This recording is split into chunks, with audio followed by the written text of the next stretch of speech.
সাকিব ইকরা নামে একটা মেয়েকে বিয়ে করতে কিছু আগে জানে। তারপরে ইকরার সাথে দুনিয়া সাকিবের সাথে ডিভোর্স হওয়ার ফলে প্রিন্স মামুন নাকি তাকে বিয়ে করতে কোরআন শরীফ নিয়ে মোবাইলে বলে বিয়ে করতে, এবং তার থেকে 1.5 লক্ষ টাকাও নিয়েছে। এবং হলে ইকরাকে বলেছে প্রিন্স মামুন মোহনার সাথে তার বন্ধুত্ব সম্পর্ক, তার সাথে কোনো ভালোবাসার সম্পর্ক না। তখন ইকরা তখন বলছে তুমি তার সাথে ফেস টু ফেস কথা বলে দাও। তখন এই কথা বলে যখন রাজি হয়নি, তখন ইকরা মামুনের কাছ থেকে পরে ওর কাছ থেকে যোগাযোগ করেনি। এই পদ্ধতি আসল তাতে বোঝা গেল যে প্রিন্স মামুন ইকরাকেও বিয়ে করছে। তাহলে ইকরাকে বিয়ে করলে তার 3টে বিয়ে করা হলো। প্রথমে লাইলা, তারপরে হলো যে ইকরা, তারপরে মোহনা।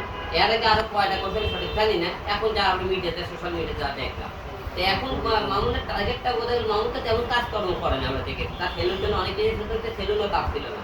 ওই সেলুনটা আরেকজন ছিল, সে ওখানে বলে এমনি বসতে ছিল, পার হলে যায় পার্সেল নিতেছিল তার নামে যা শুনেছে। এখন ঘটনা কি তাই তুমি সে একটা বাইক কয়েকদিন পর চলায়, সে BMW গাড়ি, লাইলা তো নিজেই বলবে এই গাড়িটা কিন্তু আমার থেকে দেয়। এবং মোহনের নামে যে বিয়ে করছে যে BMW গাড়ি হচ্ছে, সে মোহনের থেকে 15 লক্ষ টাকা নিয়েছে। আপনার নিজেই শুনবেন, আমি এই কথাগুলো একদম বিরুদ্ধ বলতে চাই না, আমরা মিডিয়াতে যেটা শুনতেছি সেটাই আপনার সামনে প্রেজেন্ট করতেছি। তাকে দেখি কোরআন শরীফ বিয়ে করছে, এই কারণে একটা মেয়েকে শুনলাম সে যে দুনিয়া সাকিব যাকে বিয়ে করছিল, সেই বিয়ে করছে, সে আমি কোরআন শরীফ সে বিয়ে করে কয়েকদিন পরে সেটাও গেল। সে যাওয়ার পরে মোহনের কথা মোহনের সাথে সম্পর্ক হলো। মোহনের থেকে এই যে আপনি বাড়ি, সে গাড়ি চলায়, হুন্ডা চলায়, সে এখন বোঝা গেল সম্পূর্ণ সে গাড়ি হুন্ডা সম্পূর্ণ বিভিন্ন মেয়েকে সে ট্যাপে ফেলে গেলো করে। এখন বোঝা গেল, কারণ এটা আমরা কথা মামুন শুনলে রাখতে হবে, অন্য নাটে কেউ রাখতে হবে। মেয়েদের প্রশ্ন হচ্ছে এমন কোনো মেয়ে বললো না যে তার সাথে সম্পর্ক করে সে তাতে 2, 4, 10, 20 লাখ টাকা না নিতে।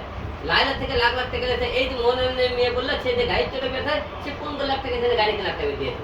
এবং আরেকটা ইকরা নামে যে মেয়েগুলো, সে যে কাপড় টাপড় ডেসাপ করে দিলে তাকে 1.5 লক্ষ টাকা দিয়েছে তার মা বলে, সে বলে নিয়েছে।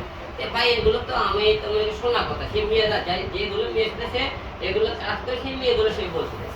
আমরা যে সমস্ত কি বলবো, তার তো বয়সী কম মেয়েরাই আছে, তাই না? কিন্তু সে কেন মানে তার থেকে সিনিয়র পারসনকে বিয়ে করতে চায়? বিষয়টা একটু মানে যদি আমরা ভাবি তাহলে বিষয়টা এইটাই যে হচ্ছে এটা তার হচ্ছে ট্র্যাপ। সে হচ্ছে এই ধরনের কাজ করে সে টাকা পয়সা হাতিয়ে নেয়। আর আমি যতটুকু দেখেছি তার মাও কিন্তু খুবই মানে গ্রেডি টাইপের, হ্যাঁ, একটু গ্রেভি টাইপ, একটু রুবি টাইপের একটা মানুষ। যে সে হচ্ছে কারণ একটা সন্তান কিন্তু আসলে শিক্ষা নেয় একটা ফ্যামিলি থেকে। আমরা কিন্তু পড়াশোনা যাই করি, পড়াশোনা করে কিন্তু আমরা শিক্ষিত হই, কিন্তু একটা ফ্যামিলি থেকে যে একটা বেসিক শিক্ষা যেটা পাওয়া, সেটা কিন্তু আমরা হচ্ছে অনেক সময় দেখি অনেকে কিন্তু এই জিনিসটা পায় না। তো প্রত্যেকটা সন্তান কিন্তু মানুষ হতে হলে আগে ফ্যামিলি থেকে একটা বেসিক শিক্ষা নিতে হবে। হ্যাঁ, বেসিক শিক্ষা ধারণ করলেই তাহলে সে একটা মানুষ হবে। তো যেখানে মাও সেখানে প্রশ্রয় দিচ্ছে, সেখানে হচ্ছে আর তো কিছু বলার নাই।